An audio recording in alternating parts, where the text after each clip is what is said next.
Hello guys welcome to my channel. നമ്മൾ കാണാൻ പോകുന്നത് ജാപ്പനീസ് എനിമീസ് ടാക്കിമിച്ചി മുള്ളി ഫാൻറ്റസി സീസൺ 1 എപ്പിസോഡ് 6 ആണ്. കൂടുതലുള്ള സമയങ്ങളെ നമുക്ക് റിവിലോട്ട് പോവാം. ആ റെഡ് ബ്രാൻഡ് ട്രെയിനിങ് കമ്പനിയുടെ കോസ്റ്റ് എടുത്തേക്കുന്ന ആരാണ് എന്നൊരു അഡ്വഞ്ചർ ഗിൽഡി വന്ന് ചോദിക്കുന്നു. അറിയില്ല സാർ, അയാളൊരു മുഖത്ത് മാസ്ക് ഇട്ട ആളായിരുന്നു എന്നവർ പറയുന്നു. പിന്നെ കാണിക്കുന്നത് ഹീറോയാണ്. ഹീറോ റെഡ് ബ്രാൻഡ് കമ്പനിയുടെ ഓണറിന്റെ അടുത്ത് പോയി അവനെ പറ്റി പറയുന്നു. ഞാനൊരു ട്രേഡിംഗ് കമ്പനി തുടങ്ങാൻ വേണ്ടി ഇരിക്കുകയാണ്, അതുപോലെ ഞാനൊരു അഡ്വഞ്ചറുമാണ് എന്ന് ഹീറോ പറയുന്നു. നിങ്ങളെപ്പറ്റി ഞാൻ ഒരു കേട്ടിട്ടില്ലല്ലോ എന്ന് അയാൾ ഹീറോയോട് ചോദിക്കുന്നു. അതെന്താണെന്ന് ഞാൻ അഡ്വഞ്ചറായിട്ട് എടുക്കുന്ന ആദ്യത്തെ ക്വസ്റ്റ് ഇതാണ്, അതുപോലെ ഞാൻ ലെവൽ 1 ആണ് എന്ന് ഹീറോ പറയുന്നു. നിങ്ങൾ പറയുന്ന കാര്യങ്ങളൊന്നും ശരിയല്ല, സോറി, നിങ്ങൾക്ക് വേണ്ടി എനിക്കൊന്നും ചെയ്തു തരാൻ പറ്റത്തില്ല എന്ന് അയാൾ ഹീറോയോട് പറയുന്നു. ഇത് ഭയങ്കര ഡിഫിക്കൽട്ടായ ക്വസ്റ്റ് ആണ്, നിങ്ങളെപ്പോലെ ലെവൽ 1 ആയ ഒരാളെ കൊണ്ടൊന്നും ചെയ്യാൻ പറ്റത്തില്ല എന്ന് അയാൾ ഹീറോയോട് പറയുന്നു. പക്ഷേ എൻ്റെ നിങ്ങൾ ചോദിച്ച മോൺസ്റ്ററിന്റെ കണ്ണുകളുണ്ട് എന്ന് ഹീറോ അവരെ കാണിക്കുന്നു. സോറി, ഞാൻ നിങ്ങളെ തെറ്റിദ്ധരിച്ചു എന്ന് അയാൾ ഹീറോയോട് പറയുന്നു. അതൊന്നും കുഴപ്പമില്ല, ഈ മോൺസ്റ്ററിന്റെ കണ്ണുകൾ കൊണ്ട് എന്താ ചെയ്യാൻ പോകണമെന്ന് എന്നോട് പറയാമോ എന്ന് ഹീറോ ചോദിക്കുന്നു. എംബ്രോഷി എന്നൊരു മെഡിസിൻ ഉണ്ടാക്കാൻ വേണ്ടി ഞങ്ങൾ ശ്രമിച്ചുകൊണ്ടിരിക്കുന്നത്, അത് യൂസ് ചെയ്തുകൊണ്ട് നമുക്ക് കേഴ്സ് ക്യൂർ ചെയ്യാൻ സാധിക്കും എന്ന് അയാൾ പറയുന്നു. അത് എന്തുതരം കേഴ്സ് ആണെന്ന് ഹീറോ ചോദിക്കുന്നു. മാസ്റ്ററിന്റെ ഫാമിലിയുള്ള എല്ലാവരും വിച്ചസ് കാരണം ബാധിക്കപ്പെട്ടിരിക്കുന്നു, ഞങ്ങൾ ആ വിച്ചസിനെ അറസ്റ്റ് ചെയ്തു, എന്നാൽ അവരൊരു സത്യവും പറഞ്ഞില്ല എന്നാ ഓണർ ഹീറോയോട് പറയുന്നു. മരുന്ന് തയ്യാറാക്കുമ്പോൾ ഞാൻ നിങ്ങളോട് ഉണ്ടായിക്കോട്ടെ, എനിക്കറിയുന്ന ഒരു ആൽക്കമിസ്റ്റ് ഉണ്ട് എന്ന് ഹീറോ പറയുന്നു. അങ്ങനെയാണെങ്കിൽ നമുക്ക് ഒരാളെങ്കിലും രക്ഷിക്കാല്ലേ എന്ന് പറഞ്ഞ അയാൾ ഹാപ്പി ആവുന്നു. ഒരാളെയോ എന്ന് ഹീറോ ചോദിക്കുന്നു. മൊത്തത്തിൽ ആ മോൺസ്റ്ററിന്റെ 6 കണ്ണുകൾ ആവശ്യമുണ്ട്, അത്ര ഉള്ള എൻ്റെ ഉണ്ട് എന്ന് ഹീറോ കാണിക്കുന്നു. അവിടെയുള്ള എല്ലാവരും ഹാപ്പി ആവുന്നു. ഇയാളുടെ കൂടെ ജോലി ചെയ്യുന്നൊരു ഹാപ്പി ആണെന്നെങ്കിൽ ഇയാളുടെ നല്ല ആളായിരിക്കും എന്ന് ഹീറോ വിചാരിക്കുന്നു. കോൺട്രാക്റ്റിൽ പറഞ്ഞ പോലെ സെറ്റിൽമെന്റ് തീർത്തിട്ട് നിങ്ങളെ ഞാൻ ആവശ്യമുള്ളപ്പോൾ വിളിച്ചോളാം എന്നാ ഓണർ പറയുന്നു. ശരി എന്നാ ഞാൻ പോയി മെർച്ചന്റ് ഗിൽഡിൽ പോയി രജിസ്റ്റർ ചെയ്യട്ടെ എന്ന് ഹീറോ പറയുന്നു. ശരിയാണല്ലോ, നിങ്ങൾ ആദ്യമാണല്ലോ മെർച്ചന്റ് ഗിൽഡിൽ പോകാൻ പോണേ, അവിടെ എക്സാം ഉണ്ടാവും, നല്ല രീതിക്ക് എഴുതി എന്ന് അയാൾ പറയുന്നു. എന്തോന്ന് എക്സാമാ, എവിടെ പോയാലും ഇതിന് മാത്രം മാറ്റില്ലല്ലോ എന്ന് ഹീറോ ആലോചിക്കുന്നു. ഹീറോ അവിടെ എത്തുന്നു. ഫസ്റ്റ് നിങ്ങൾക്ക് ഒരു തിയററ്റിക്കൽ എക്സാം ഉണ്ടായിരിക്കും, അത് കഴിഞ്ഞൊരു പ്രാക്ടിക്കൽ എക്സാം, അതിൽ ഞങ്ങൾ പറയുന്ന കാര്യങ്ങൾ നിങ്ങൾ കൊണ്ടുവരണം. അതിനുശേഷം നിങ്ങളുടെ കഴിവ് പോലെ നിങ്ങൾ ഇൻവെസ്റ്റ് ചെയ്യണം. ഈ പ്രാക്ടിക്കൽ എക്സാമിന് എന്തൊക്കെ കൊണ്ടുവരണം എന്ന് ഹീറോ ചോദിക്കുന്നു. അതൊക്കെ ബേസിക് ലെവലിലുള്ള കാര്യങ്ങളാണ് എന്നാൽ ലേഡി പറയുന്നു.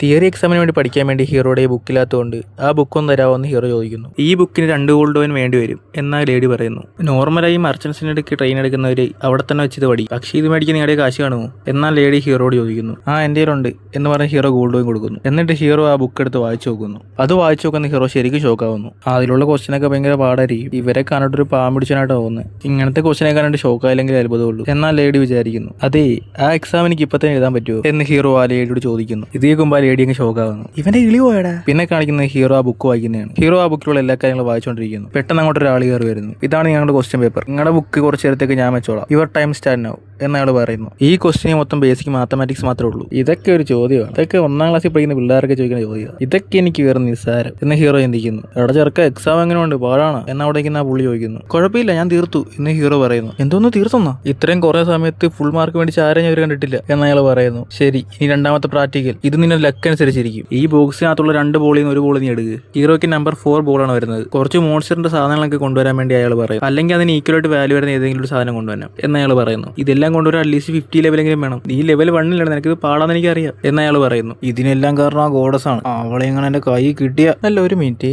ലെവൽ 100 മുകളിലുള്ള അവർക്ക് തന്നെ മോൺസ്റ്ററിനെ തോപ്പിക്കാൻ ഭയങ്കര പാടായിരുന്നു, ഈ സാധനങ്ങളൊക്കെ മതിയാ എന്ന് ഹീറോ ചോദിക്കുന്നു. ഇതൊക്കെ ഭയങ്കര റെയർ മെറ്റീരിയൽ ആണല്ലോ, നിങ്ങൾക്ക് ഇവിടെ നിന്ന് കിട്ടിയത്. എന്റെ വണ്ടിയിൽ കുറച്ച് അഡ്വഞ്ചേഴ്സ് ലിഫ്റ്റ് കൊടുത്തായിരുന്നു, അവരെനിക്ക് ഗിഫ്റ്റ് തന്നാ ഇത് എന്ന് ഹീറോ പറയുന്നു. ഹൈ ലെവൽ അഡ്വഞ്ചേഴ്സുമായിട്ട് എനിക്ക് കോൺടാക്ട് ഉണ്ടോ, എങ്കിൽ നീ ജയിച്ചടാ എന്ന് പറഞ്ഞ് അവനെ ജയിപ്പിച്ചു വിടുന്നു. നിങ്ങളെ ഞാൻ ജയിപ്പിച്ചെന്നും പറഞ്ഞ് സന്തോഷപ്പെടാത്ത എന്താ എന്ന് അയാൾ ചോദിക്കുന്നു. എഴുതി കാണിക്കുന്നതിനകത്ത് ഞാൻ എന്ത് സന്തോഷം കാണിക്കാനാ എന്ന് ഹീറോ ആലോചിക്കുന്നു. സാർ, നാളെ വന്ന് നിങ്ങളുടെ കാർഡ് നിങ്ങൾക്ക് മേടിക്കാം എന്ന് ഹീറോയ്ക്ക് ഭയങ്കര മര്യാദയ്ക്ക് കൊടുത്ത് പറയും. എല്ലാം കഴിഞ്ഞ് ഹീറോ പുറത്തു വരുന്നു. അപ്പോൾ ഹീറോക്ക് നല്ല വിശപ്പുണ്ട്. അല്ല, ഈ ടോമാവെ എന്ത് ചെയ്തോണ്ടിരിക്കുമായിരിക്കും എന്ന് ഹീറോ ആലോചിച്ചു. ടോമാവെ ഇപ്പോൾ അവളുടെ വാള് വെച്ച് കുറെ മോൺസ്റ്റേഴ്സുമായിട്ട് ഫൈറ്റ് ചെയ്തോണ്ടിരിക്കുകയാണ്. ശരിക്കും ഉള്ള ട്രെയിനിങ് എടുക്കുകയാണെന്ന് നോക്കിയാൽ മോൺസ്റ്റേഴ്സിനെ പോയി ഹണ്ട് ചെയ്തോന്ന് കറ വെച്ച് തിന്നുള്ള പരിപാടിയായിരുന്നു. ഹീറോ അറിയാതെ ടോമോയുടെ ഡെമി പ്ലെയിനിൽ വന്നിട്ട് ആ ക്രാബ് മോൺസ്റ്ററിന് എല്ലാവർക്കും കറി വെച്ച് കൊടുക്കുന്നു. വാ, കൊള്ളായത്, കഴിക്കാൻ നല്ല ടേസ്റ്റ് ഉണ്ട്. അതെ, ഇതിന് ശരിക്കും നല്ല ടേസ്റ്റ് ഉണ്ട്, താങ്ക്സ് ടോമോവേ എന്ന് പറഞ്ഞ എല്ലാവരും പറയുന്നു. പെട്ടെന്ന് ഒരു ആർക്ക് അങ്ങോട്ട് ഓടി വരുന്നു. മിയ നിന്റെ മെമ്മറി പാക്ക് ഒക്കെ തിന്നോണ്ടിരിക്കുക എന്ന് പറയുന്നു. അയ്യോ, ഞാൻ ഇനിയും കുറെ മൂവി ഒന്നും കണ്ടിട്ടില്ല എന്ന് പറഞ്ഞ് അവൾ ഫാസ്റ്റ് ആയിട്ട് ഓടിപ്പോകുന്നു. എന്ത് പറ്റി, വല്ല കുഴപ്പമുണ്ടോ എന്നൊരു ആർക്കൊന്ന് ചോദിക്കുന്നു. മിയ ഒന്നും തിന്നൊന്നുമില്ല, എമയാ അങ്ങനെ പറയാൻ പറഞ്ഞത് എന്ന് ആർക്ക് പറയുന്നു. എടി മിയ, നീ മൊത്തം തിന്ന് തീർത്തേക്കല്ലേ, എനിക്ക് കുറെ പടം ഇനിയും കാണാനുണ്ട് എന്ന് പറഞ്ഞ് നോക്കിയാൽ മിയ അവിടെ മാറി നിന്ന് വർക്ക് ചെയ്തോണ്ടിരിക്കുവാണ്. മിയ അവിടെ മാസ്റ്ററിന്റെ മെമ്മറീസ് എല്ലാം ട്രാൻസ്ലേറ്റ് ചെയ്തോണ്ടിരിക്കുവാണ്. നീയും കുറച്ച് അവളെ സഹായിച്ചാൽ നന്നായി എന്ന് യമ്മ പറയുന്നു. അതെനിക്ക് കുറച്ച് വേറെ പണിയുണ്ടായിരുന്നു, ഞാൻ പോട്ടെന്നാ ശരി എന്ന് പറഞ്ഞിട്ട് ടോമയെ മുങ്ങാൻ നോക്കുന്നു. യങ് മാസ്റ്റർ അറിയാതെ ഇങ്ങോട്ട് വന്നിട്ട് ടാബ് കറി വെച്ച് ഇന്ന കാര്യം ഞാൻ ഉറപ്പായിട്ടും യങ് മാസ്റ്ററോട് പറയില്ല. നീ ജോലി ചെയ്യാൻ സമ്മതിച്ചിട്ട് താങ്ക്സ് എന്ന് പറഞ്ഞ് അവൾ പോകുന്നു. ഡെമി പ്ലെയിൻ ഇമ്പ്രൂവ് ആവാൻ വേണ്ടിയാണ് നീയും കൂടെ വർക്ക് ചെയ്യാൻ വേണ്ടി യമ്മ നിന്നോട് പറഞ്ഞത് എന്ന് മിയ ടാമോയോട് പറയുന്നു. അല്ല, അന്ന് ഞാൻ പോയ ശേഷം നീയും മാസ്റ്ററും ഹോട്ടൽ റൂമിൽ ഒരുമിച്ചായിരുന്നല്ലേ അന്ന് എന്തൊക്കെ നടന്ന് എന്ന് ടോമായ ചോദിക്കുന്നു. അതെ, ഞങ്ങൾ ഒരു റൂമിലായിരുന്നു. അവർ ഉറങ്ങുന്നത് ക്യൂട്ടായിട്ടാണെന്നറിയാവോ, ഞാനത് നോക്കിയിരുന്നു എന്ന് മിയ പറയുന്നു. എന്തോന്ന് നോക്കിക്കൊണ്ടിരുന്ന വേറെ ഒന്നും നടന്നില്ലേ? ഇല്ല എന്ന് മിയ പറയുന്നു. എന്ന് പറഞ്ഞിട്ട് മിയ ഒരു മെമ്മറി പ്ലേറ്റ് എടുത്ത് നോക്കുന്നു. ഇതെന്തുവാ, ഇതിനകത്തൊന്നും ഒച്ചയെ കേൾക്കുന്നുണ്ട്, അതുപോലെ അനങ്ങുന്നുണ്ട് എന്ന് പറഞ്ഞ് എന്തോ കണ്ടോണ്ടിരിക്കുന്നു. പിന്നെ കാണിക്കുന്ന ഹീറോയാണ്. വിശപ്പുള്ളതുകൊണ്ട് ഞാൻ ഒരു ഹോട്ടലിൽ വന്ന് ഇതിനകത്ത് ഞാൻ എന്താണ് ഓർഡർ ചെയ്യേണ്ടത് എനിക്കൊന്നും അറിയത്തില്ല. ഇതിലുള്ള ഫസ്റ്റ് മെനു കൊണ്ടുപോവാ എന്ന് ഹീറോ പറയുന്നു. ഫോറസ്റ്റിനുള്ളിൽ എന്തോ കുഴപ്പമുണ്ടെന്ന് ആളുകൾ പറയുന്ന ഹീറോ കേൾക്കുന്നു. ഹീറോയെ ഫോളോ ചെയ്യുന്ന അഡ്വഞ്ചർ അവിടെ തന്നെ ഉള്ളത്. അപ്പോഴേക്കും വന്നാ ഈ ജ്യൂസ് കൊള്ളായിരിക്കുന്നു വിചാരിക്കുന്നത് എന്ന് പറഞ്ഞ് ഹീറോ അത് കുടിച്ചു നോക്കുന്നു. എന്തുവാണ് ഇത്, പഴം ജ്യൂസ് ഒന്ന് പറ്റിക്കാൻ നോക്കുന്നതാ, ഒരു മധുരയിൽ സാധനം കഴിക്കുന്നത്. ഡെമി പ്ലെയിനുള്ള ഫുഡ് ഞാൻ ഇപ്പൊ മിസ് ചെയ്യുന്നു എന്ന് ഹീറോ വിചാരിക്കുന്നു. പിന്നെ കാണിക്കുന്ന ഡെമി പ്ലെയിൻ ആണ്. അവിടെ ഫ്രൂട്ട്സ് ഒക്കെ ഡെലിവറി ചെയ്യാൻ വേണ്ടി കയറ്റി വെക്കുന്നു. അപ്പൊ ആ ഫ്രാഗ്മെന്റ് ഫ്രൂട്ട് എടുത്ത് തിന്നാന്നും പറഞ്ഞ് പോകാൻ നേരത്ത് ഹീറോ അങ്ങോട്ട് വരുന്നു. അയ്യോ, ഞാനൊന്നും എടുത്തുന്നില്ല, കുഴപ്പമില്ല, നീ കഴിച്ചോ, ഞാനേ ഇവിടെ എല്ലാം കഴിക്കാൻ വേണ്ടി വന്നേക്കുന്നത് എന്ന് പറഞ്ഞ് ഹീറോ അവിടെ ഫ്രൂട്ട്സ് എടുത്ത് തിന്നുന്നു. ഇപ്പൊ എനിക്കൊരു ആശ്വാസം, അതെന്തോരാ സാധനം, അല്ല കാര്യങ്ങളൊക്കെ എങ്ങനെ പോണ് എന്ന് ഹീറോ ചോദിക്കുന്നു. എല്ലാം നല്ല രീതിക്കാണ് പൊയ്ക്കൊണ്ടിരിക്കുന്നത്, എന്നാൽ ക്ലൈമറ്റ് മാത്രം പെട്ടെന്ന് മാറുന്നു. കഴിഞ്ഞ ദിവസം ഇവിടെ മഞ്ഞ് മഴ വീണ് എന്ന് അവള് കാണിക്കുന്നു. ഈ സ്ഥലത്ത് എന്താ പെട്ടെന്ന് വെതറൊക്കെ ചേഞ്ച് ആവുന്ന പെട്ടെന്ന് തന്നെ കണ്ടുപിടിക്കണം. ഗ്ലൂസിൽ സിറ്റി ഉണ്ടാക്കുന്ന ഒരു പ്ലാൻ ചെയ്തല്ലേ, അതെന്തുവാ എന്നാ ഫ്രാഗ്മെന്റ് ചോദിക്കുന്നു. നമ്മളിപ്പോൾ അങ്ങോട്ട് ചെന്ന് ഫ്രൂട്ട്സ് കൊടുക്കുവാണെങ്കിൽ അവർ ഉറപ്പായിട്ട് നമ്മൾ ചോദിച്ചത് മേടിക്കത്തില്ല. അതിന് നമ്മൾ ആദ്യം അവർക്ക് അറിയാവുന്ന ഒരാളുടെ നമ്മൾ ഈ സാധനങ്ങളൊക്കെ കൊടുത്തു വരണം. അവ നമുക്ക് വേണ്ടി അവിടെ അഡ്വർടൈസ്മെന്റ് ചെയ്യും. അതിനുശേഷം നമുക്ക് നമ്മുടെ ഫ്രൂട്ട്സ് ഒക്കെ അവിടെ വിൽക്കാൻ പറ്റും എന്ന് നമ്മുടെ ഹീറോ പറയുന്നു. യങ് മാസ്റ്റർ മിയെ കൊണ്ട് വലിയൊരു പ്രശ്നം, ഓടിവാ എന്ന് ടോമാവെ പറയുന്നു. എന്തിനാണ് ഇതിനകത്ത് ആറുന്നത് എന്ന് ഹീറോ ചോദിക്കുന്നു. മിയക്ക് എന്തോ സംഭവിച്ചു, പെട്ടെന്ന് മെമ്മറി ബാങ്കിലോട്ട് വാ എന്ന് ടോമാവെ പറയുന്നു. ഇത് കേട്ട ഹീറോ ഫാസ്റ്റ് ആയിട്ട് അങ്ങോട്ട് പോകുന്നു. മര്യാദക്ക് താടി നീ അത് തരാൻ പാടില്ല, നീ എന്ത് ചെയ്യും, എനിക്ക് ഇനിയും കുറെ ഹിസ്റ്റോറിക്കൽ ഡ്രാമയൊക്കെ കാണാനുണ്ട്, അങ്ങനെയുള്ളപ്പോൾ ഞാൻ ഇതെങ്ങനെ നിനക്ക് തരും എന്ന് ടോമാവെ ചോദിക്കുന്നു. അങ്ങനെയാണെങ്കിൽ അത് മൊത്തം നശിപ്പിക്കും എന്ന് മിയ പറയുന്നു. അല്ലാതെ ഇവിടെ എന്താ നടക്കുന്നതെന്ന് പറഞ്ഞുതരാവ എന്ന് അവിടെ നിൽക്കുന്ന പെണ്ണിന്റെ ഹീറോ ചോദിക്കുന്നു. നിങ്ങളറിയാതെ ടോമാവെ എപ്പോഴും ഇവിടെ വന്ന് ഹിസ്റ്റോറിക്കൽ ഡ്രാമ കണ്ടിട്ട് പോകും എന്നാ പെണ്ണ് പറയുന്നു. അതിനിപ്പോ എന്താ കുഴപ്പമെന്ന് ഹീറോ ആലോചിക്കുന്നു. നല്ല ഇൻഫർമേഷൻ ആണ്, താങ്ക്സ് എന്ന് ഹീറോ പറയുന്നു. രണ്ടുപേരും നിർത്തുണ്ടോ മര്യാദക്ക്, നിന്റെയൊക്കെ പ്രശ്നം എന്താടി എന്ന് ഹീറോ ചോദിക്കുന്നു. നീ എന്റെ മെമ്മറിക്ക് സിറ്റ് അടിച്ചു മാറ്റി എന്ന് ടോമാവെ പറയുന്നു. മര്യാദക്കത് അവളുടെ തിരിച്ചു കൊടുക്കുക എന്ന് ഹീറോ പറയുന്നു. ശരി, ഓക്കെ എന്ന് പറഞ്ഞ മിയയും ടോമയുടെ കഥ കൊടുക്കുന്നു. ശരി, ഞാൻ ഈ ഹിസ്റ്റോറിക്കൽ ഡ്രാമ കണ്ടോട്ടെ എന്ന് ടോമാവെ ചോദിക്കുന്നു. അല്ല, ഞാൻ അറിയാം എന്തിനാണ് നീ ഡെമി പ്ലെയിന് വന്നേ എന്ന് ഹീറോ ചോദിക്കുന്നു. അവളിവിടെ വന്ന് ഞണ്ട് കയറി വെച്ചിരിക്കുക എന്ന് മിയ ഇട്ട് കൊടുക്കുന്നു. മിയ എന്നെ യൂസ് ചെയ്ത് ആ മെമ്മറി മൊത്തം കണ്ടോണ്ടിരിക്കുക എന്ന് ടോമാവെ പറയുന്നു. അപ്പൊ മിയ നിനക്ക് ഹിസ്റ്റോറിക്കൽ ഡ്രാമ ഇഷ്ടപ്പെട്ടു പോയാ എന്ന് ഹീറോ ചോദിക്കുന്നു. ചേച്ചി അതൊന്നുമല്ല, കുറച്ച് അടങ്ങിയിരിക്കുന്നുണ്ടോ ടോമാവെ, നീ പറ മിയ, എനിക്കിതിലെ ഇൻട്രസ്റ്റ് എന്ന് മിയ കൊണ്ട് കാണിക്കുന്നു. ഇത് ഞാൻ കൊച്ചിയിൽ കണ്ട കാർട്ടൂൺ അനിമയൊക്കെയാണല്ലോ